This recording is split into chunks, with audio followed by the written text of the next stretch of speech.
any attention or emotional reaction constitutes supply. The source is you. Your reaction is supply. And that includes both positive and negative attention. And the narcissist will provoke people to give him the attention that he craves. He will demand your focus. He will do whatever it takes to make sure that he is center stage in your life. The narcissist thrives on knowing your life revolves around him.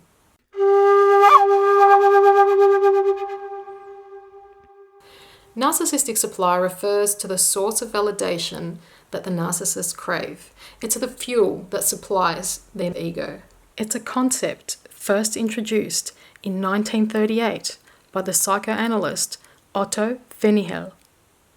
The narcissist uses other people's responses that he is gifted, charming, intelligent, handsome, or well-connected as supply. And we've seen this theatrical performance many times. How the narcissist uses other people's reflections of him to boost his ego and validate his superiority. Positive attention includes admiration, praise, and feedback. There are primary and secondary sources of supply, and I won't go into detail about that in this video, but suffice to say that sources of supply to the narcissist include their spouse, their children, work colleagues, and anyone who boosts their ego. Narcissistic supply can also be inanimate objects, such as a flashy car, fancy clothes, property. Things like being a prominent member of a church or a special club, basically anything that acts as a status symbol for the narcissist. And this supports their chronic sense of entitlement. It affirms how amazing he is. And he'll use every opportunity to tell anybody about it. You'll frequently hear them brag about all these status-enhancing things. They are addicted to attention, and that is basically their use for us in their lives, to reflect back to them their grandiose image of themselves. And for those who have had romantic relationships, if you want to call it that, once source of supply starts running dry, they'll get bored, start devaluing you, and discard you. But they'll always keep you on the shelf. And the narcissist only returns again and again just to make sure that you haven't moved on from the pain that they've caused.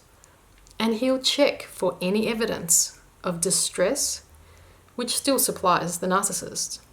If he's able to manipulate you, then you're still narcissistic supply to him. And narcissists will particularly use their children as endless sources of supply. That's why they feel threatened when a teenager wants to become an individual adult. They will instill fears and tell you how hard life is. They'll hinder you in leaving home or getting your license. They'll play the victim and become very needy and manipulate you with guilt. So they will create situations where you are forever tied to them and your life revolves around them and their needs. To make sure they have an ongoing supply, they will play two children against each other. And many people will be very familiar with the term golden child, where this one child can do no wrong. And then there's the scapegoat, who can never get the narcissist's approval or do anything right. So they thrive on the drama and the conflict they so innocently create between siblings.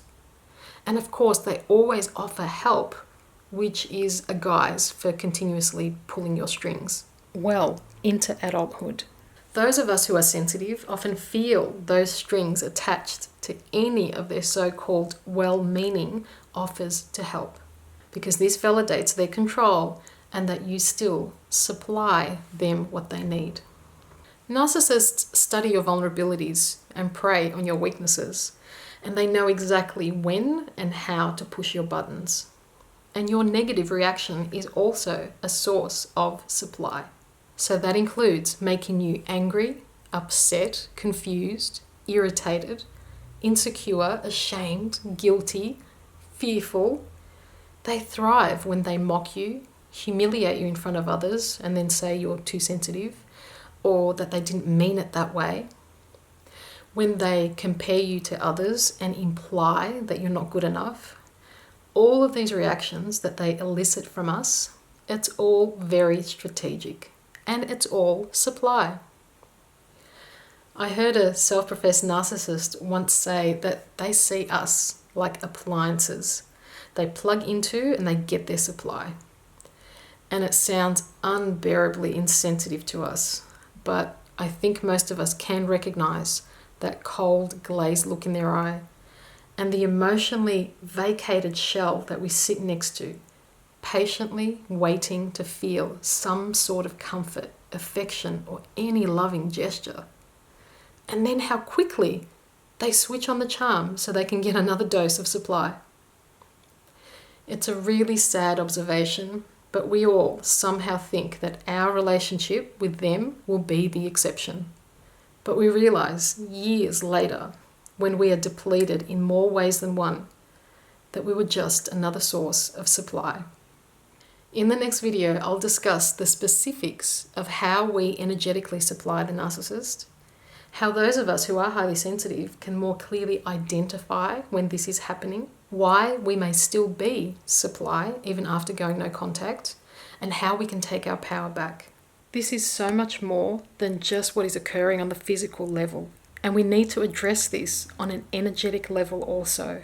We do have an innate ability to transmute this, and it's my heartfelt intention to remind every highly sensitive soul of the innate power that lies within them.